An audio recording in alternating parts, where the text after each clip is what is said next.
To educate a man in mind and not in morals is to educate a menace to society. Theodore Roosevelt. Welcome back to the homestead, y'all. Thought I would take a few minutes and discuss the top 5 mistakes that I've made while building our pole barn.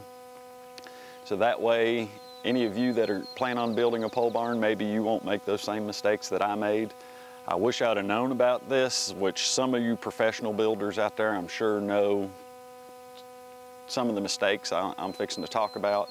You know not to make those mistakes, but I didn't know that. So I thought I would take a few minutes and share with you the top 5 mistakes that I've made. And if any of you have built a pole barn out there and made mistakes, please leave the comments below, so that way the rest of us can learn, and hopefully we won't make the same mistakes that you made, and hopefully after watching this video you won't make the same mistakes that I made.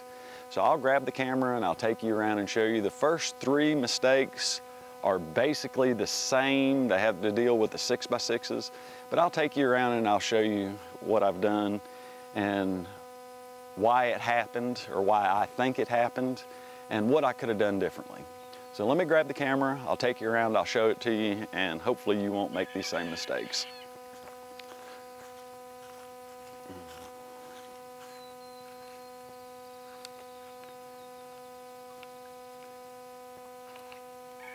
Now, the first mistake I made was mixing old 6x6s with new 6x6s.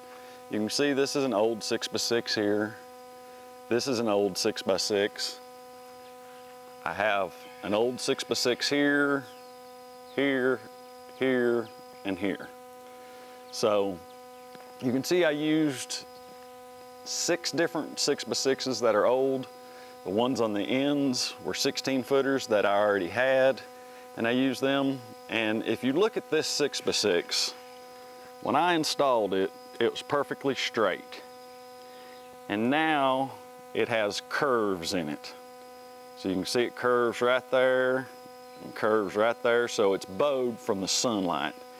And these 6x6s on both ends did that almost immediately. Within a week of installing them, they were warped, or starting to warp. So what I thought is I would come in and I would put my 2x6s and 2x4s on and part of my X bracing in, and I thought that that would keep the 6x6 square, but it didn't. Let me show you. This one twisted at the top. I don't know if you can tell on camera, but starting right in there, it starts to twist and twists all the way up. So now I'm gonna have to take, I have a 20-foot stick of 2x2 steel, and I'm gonna have to drill holes in it, put some lag bolts in the top, and mount it as far up as I can, and then I'll come back down to the ground back here, and I'll put a stake in the ground, and I'll slowly start moving that 6x6 around, and hopefully I can get it straightened out. But let me show you what it did here. You can see, or hopefully you can see, on that 2x6, it started, you can see right there on that 2x6, it started pulling the 2x6 away from the 6x6.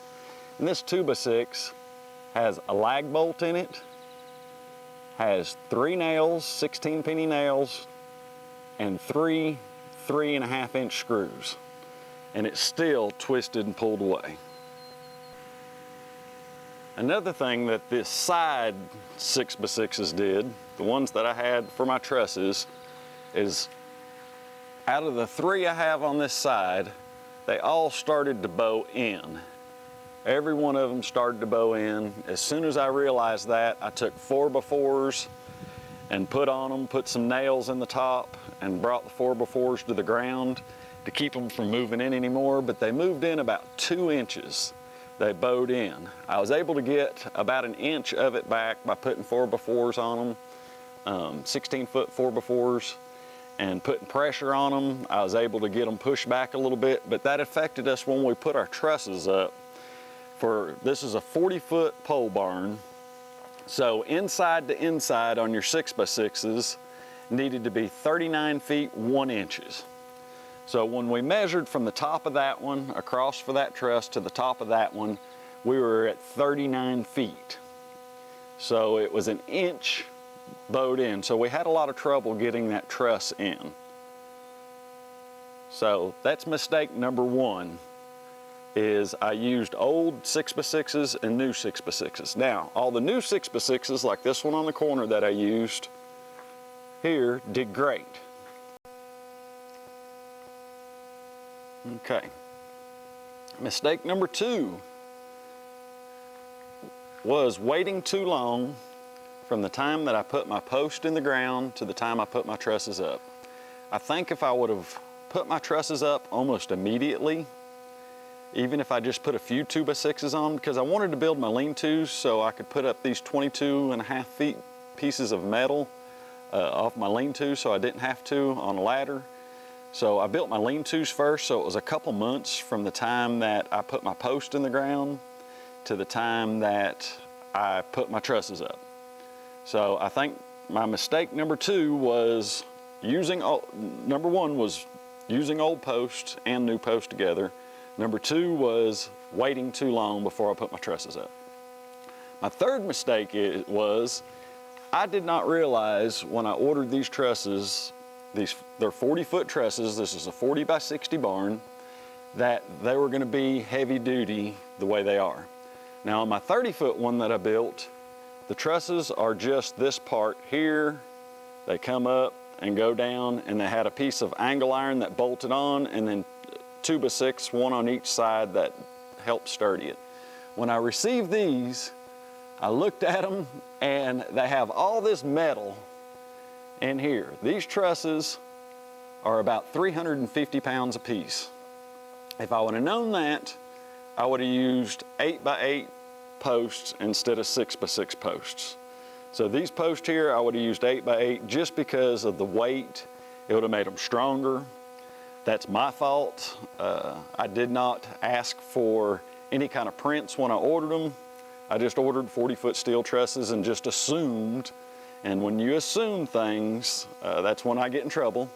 So I try not to assume anything, but I still do it. Even though I'm in my 50s now, I still make mistakes and assume things. But if I would have known they were going to be this heavy duty, that they were going to be rated for 130 mile-an-hour winds, I would have used 8x8s instead of 6x6s. Okay, that's mistake number three. Mistake number four.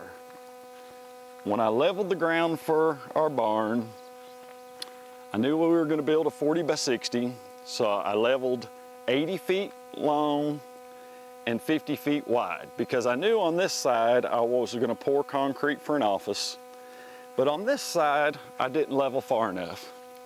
I'll try to hold the camera level to the ground, and you can see my tractor sitting at an angle. It's about 4 or 5 inches.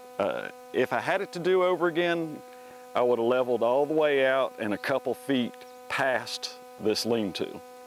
Okay, so now what I'm going to have to do is I'm going to have to take my tractor and bucket and fill all this 60-foot lean-to with dirt to level it back up. So that was mistake number four. Mistake number five. When we poured our concrete, I knew I was going to acid stain it, and then I knew I was going to seal it. When we did the house, I acid stained and sealed it, and it came out beautiful. And this floor came out great, the acid stain did. The sealer is where I made my mistake. And I don't know if you can tell, let me get at a better angle with the sun, but I used a cheap sealer. The sealer I used on the house was $110 a gallon. It was self-leveling. You put it on with an applicator pad. This, they said to put on with a roller, and that it was self-leveling, so you wouldn't see the lines. Now on the house with the applicator pad, it's self-leveled, it looks like glass, it's beautiful. But on this, and I don't know if you can tell on the camera, you can see every line where I painted it on with a roller. So now I'm going to have to go back and strip all the sealer off this and go pay $110 a gallon for the good sealer and redo it. Now the sealer I used on this I only paid $50 a gallon for, and I thought it would do fine since it was for the barn.